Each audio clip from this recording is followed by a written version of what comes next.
What is up, guys? It's your boy Beast here. Welcome back to some more Pokemon X and Y Wi-Fi battle stuff. Now, this is a match against the Japanese player who I found on the passerby list, and I'm sorry for not uploading in a while. I don't know, I've been kind of busy, I guess, but here is another match for you guys. Hope you guys will enjoy it. Now, this is a VGC match against this guy, and I'm using a Sandstorm-based team with Mega Garchomp and Tyranitar. Now, let me tell you this, Mega Garchomp is the most overpowered thing I've ever used in my entire life. Well, that was probably a little bit overdone, but you know what I mean. It is incredibly powerful because Mega Garchomp gets an ability called Sand Boost, and that will make him like super powerful once Sandstorm is up.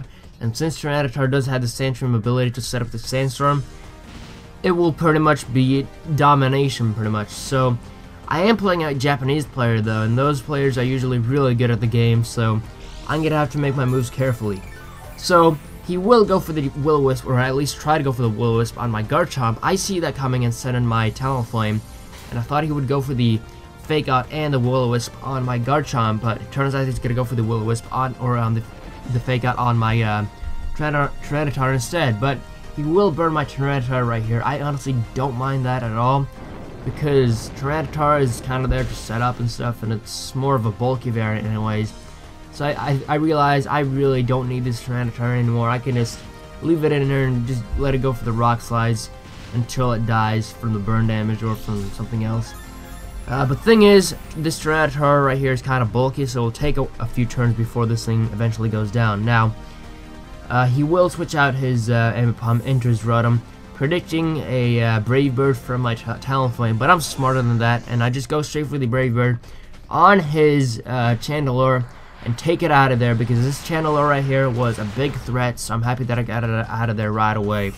So things are looking really good for me right here, and I get some damage on his Rotom as well. Not a whole lot of damage because I'm burning, because Rotom does have pretty decent natural defense, but I don't know, I get some decent damage in there with the Sandstorm and the Rock Slide. So he will send in his Ambipom again this turn, just to go for some more Fake Outs, I guess.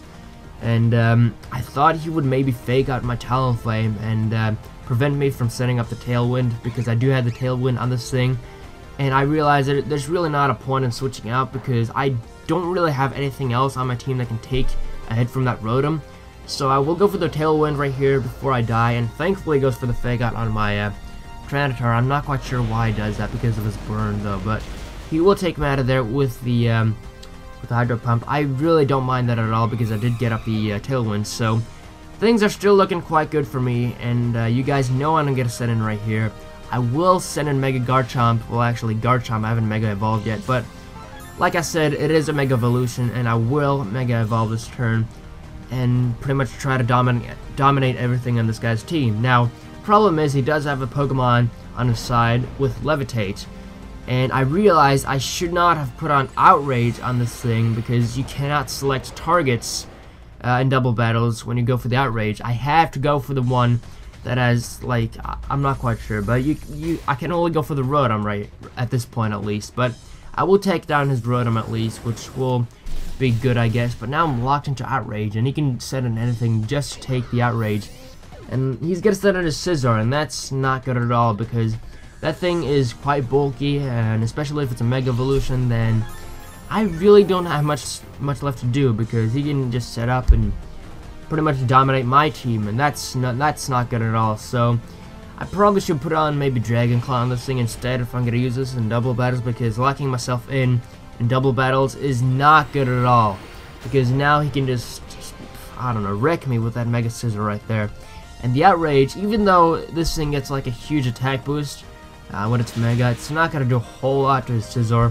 And look at that, he didn't even take me out of there with the Bullet Punch. I mean, I'm using a bulky Tyranitar, and it can actually be quite useful, but I will go for the Outrage. It's not going to do a whole lot. It looks like maybe a 4-hit KO or a 5-hit KO, I'm not quite sure. But at last, he will take down my Tyranitar, and my last Pokemon is a Greninja. Now, I make another misplay right here and go for the Surf. Now, I probably should have just went for the Ice Beam right here, because it would have done just as much as Surf, because of the Protein will make it stab.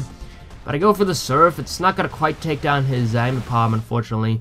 and not a Scizor either. But thing is, I'm gonna damage my own Pokemon, being my Garchomp, and that will make him a lot more vulnerable for incoming hits. Now, he will first take down my Greninja with a Last Resort, I believe.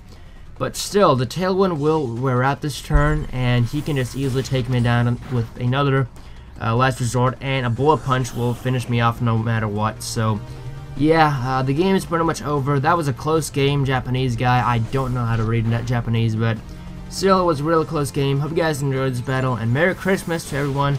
Christmas Eve is tomorrow, so that will be really great. Hope you guys enjoyed this battle. Leave a like rating if you did, and I shall see you guys later. Peace!